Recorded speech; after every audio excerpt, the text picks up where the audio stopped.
mabuting alam mo yung tanong, sa gobyerno natin, yung pinakapangulo, hindi kurap, maayos.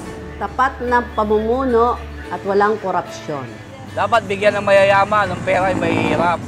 Siguro yung mga politiko natin, siguro, kailangan magtino.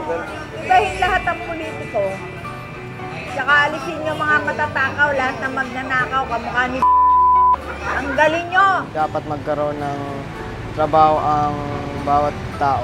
Tanggalin yung mga corrupt na government. Take away the corruption.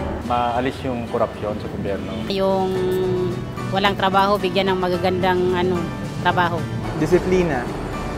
Kailangan magsikilos tayo at hindi tayo umaasa sa ating gobyerno. Kung magano tayo sa gobyerno, wala tayong mapapala.